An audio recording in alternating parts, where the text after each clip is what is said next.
Kenaikan gaji ASN dan pensiunan diumumkan, tapi DPR memperingatkan inflasi dan kebocoran APBN. Apakah ini solusi kesejahteraan atau justru bom waktu ekonomi? Dan mengapa Presiden justru bicara soal korupsi, sistem bocor, dan kekayaan negara yang hilang? Tonton sampai akhir, karena inilah arah besar perubahan Indonesia ke depan. Assalamualaikum warahmatullahi wabarakatuh, salam sejahtera untuk kita semua. Saudara-saudara, pemerintah secara resmi menyampaikan bahwa kenaikan gaji dan tunjangan akan diberikan kepada seluruh aparatur negara, baik di pusat maupun daerah. Mulai dari PNS, PPPK, TNTI, Polra Hakim hingga para pensiunan. Total penerima kebijakan ini mencapai 9,4 juta orang. Namun, di balik kabar yang disambut gembira ini, muncul perdebatan serius di DPR. Sebagian fraksi menilai kebijakan ini berpotensi memicu inflasi dan membebani APBN. Lalu, bagaimana sebenarnya kebijakan ini harus dilihat? Apakah ini keputusan populis atau langkah strategis jangka panjang? Latar belakang kebijakan, Menteri Keuangan menegaskan bahwa pemerintah sepenuhnya menyadari bahwa apa yang saat ini disediakan belum sepenuhnya memenuhi kebutuhan masyarakat. Namun, kebijakan ini disebut sebagai upaya awal yang akan terus ditingkatkan. Pemerintah menekankan satu tujuan utama, meningkatkan kualitas hidup rakyat, termasuk guru, petani, nelayan, pekerja ASN, TNI, Polri, dan para pensiunan. Perbandingan sejarah kenaikan gaji ASN. Seorang anggota DPR dari fraksi Partai Amanat Nasional mengungkap fakta menarik.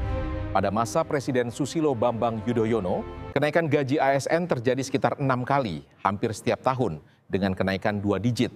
Sementara pada era Presiden Joko Widodo, kenaikan gaji ASN baru terjadi 2 kali, tahun 2015 dan 2000 dengan kenaikan 1 digit. Fakta ini menunjukkan bahwa daya beli ASN dan pensiunan memang tergerus, terutama akibat inflasi dan kenaikan harga kebutuhan pokok.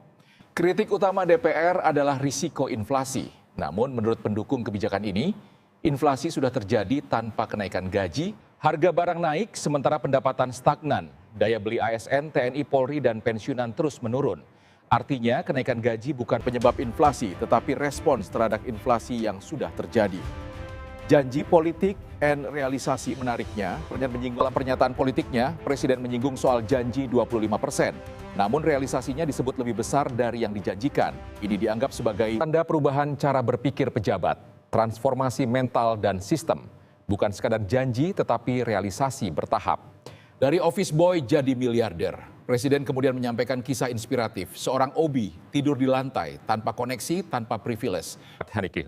Dalam waktu 8 tahun, melalui kerja keras dan kreativitas, ia mampu membangun usaha dengan omset hingga 120 miliar rupiah per tahun. Tanpa korupsi, tanpa mencuri uang negara. Pesan Presiden sangat tegas. Kerja keras dan kejujuran akan selalu lebih terhormat daripada korupsi.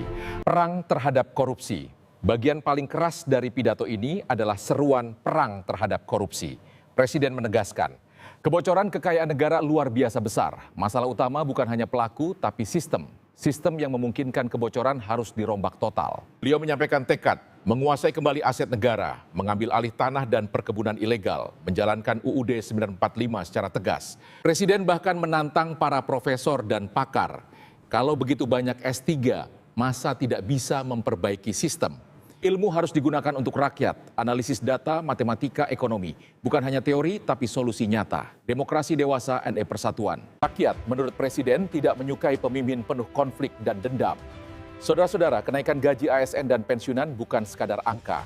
Ya, ini adalah bagian dari perubahan sistemik yang lebih besar. Perang terhadap korupsi, penyelamatan kekayaan negara, peningkatan kesejahteraan rakyat, dan pembangunan Indonesia yang berdikari. Pertanyaannya kini bukan lagi mau atau tidak, tetapi berani atau tidak.